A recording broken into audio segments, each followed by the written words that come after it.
Comment évaluer les performances, la durabilité et la consommation d'un moteur? Si les constructeurs automobiles vantent la puissance et le rendement thermique de leur moteur, une grande partie de ces données est trompeuse. Dès aujourd'hui, nous explorerons la technologie des moteurs à travers une douzaine d'épisodes. Après avoir compris ces principes, vous serez capable d'analyser différents paramètres pour distinguer les moteurs réellement performants de ceux qui surestiment leur capacité. N'oubliez pas de liker. Aujourd'hui, nous commencerons par la structure et les principes de base d'un moteur. Voici un moteur miniature. Observons ses principaux composants. Le piston du cylindre au centre, le vilebrequin en dessous et le volant moteur à droite. La puissance du moteur provient du mouvement de va-et-vient de ces pistons qui entraîne le vilebrequin. Le volant moteur est relié à la transmission, ce qui permet la transmission de la puissance. La chaîne bleue à gauche est la chaîne de distribution qui synchronise la rotation de l'arbre à cames avec celle du vilebrequin. L'arbre à cames contient des cames qui ouvrent les soupapes d'admission et d'échappement à l'entrée de l'air. Examinons d'abord le fonctionnement d'un moteur à piston monocylindre. Voici les composants.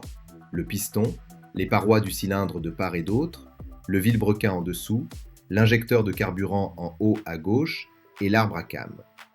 À gauche se trouve l'arbre à cames d'admission. À droite, l'arbre à cames d'échappement et en dessous, les soupapes d'admission et d'échappement. La bougie d'allumage est au centre.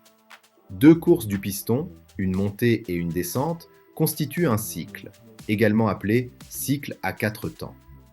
Lors de la première course, la course d'admission, le piston descend et l'arbre à cames d'admission ouvre la soupape d'admission. À ce moment, l'injecteur de carburant pulvérise le carburant, un peu comme un pommeau de douche, mais avec une pulvérisation bien plus efficace. Le piston, en descendant, aspire l'air et le carburant par le conduit d'admission, d'où le nom de course d'admission. Lorsque le piston atteint son point le plus bas, également appelé position d'ouverture du papillon, il s'arrête. Simultanément, la came supérieure a dépassé la soupape d'échappement qui est maintenant fermée. Le deuxième temps, le temps de compression, commence alors. À ce stade, ni la soupape d'échappement ni la soupape d'admission ne sont ouvertes. Elles sont toutes deux fermées. Lorsque le piston remonte, il comprime l'air et le carburant atomisé dans le cylindre. Une fois que le piston atteint sa compression maximale, la bougie d'allumage enflamme le carburant. La bougie d'allumage, semblable à la pierre à briquet, est la seule responsable de l'allumage du carburant. Lorsque le piston atteint sa compression maximale, une petite quantité du mélange air-carburant en haut du cylindre s'enflamme complètement, amorçant le troisième temps, temps moteur. La combustion du mélange génère une force d'expansion qui repousse le piston vers le bas. C'est le processus de conversion du carburant en énergie mécanique. Lorsque cette force d'expansion repousse le piston jusqu'à sa compression minimale, le quatrième temps, temps d'échappement, commence. Le piston remonte et l'arbre à cames d'échappement ouvre la soupape d'échappement, expulsant les gaz d'échappement.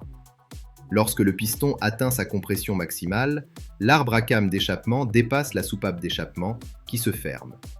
Simultanément, l'arbre à cames d'admission atteint la soupape d'admission, amorçant le premier temps, temps d'admission. Lors de la descente du piston, la soupape d'admission s'ouvre, aspirant l'air et le carburant dans le cylindre. Tant que le moteur tourne, le cylindre répète continuellement son cycle à 4 temps.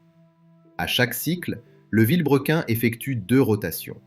Simultanément, l'arbre à cames, relié par la chaîne de distribution, effectue également une rotation. L'arbre à cames, les cames et la chaîne de distribution fonctionnent de concert pour permettre l'ouverture des soupapes d'admission ou d'échappement lors des temps d'admission et d'échappement.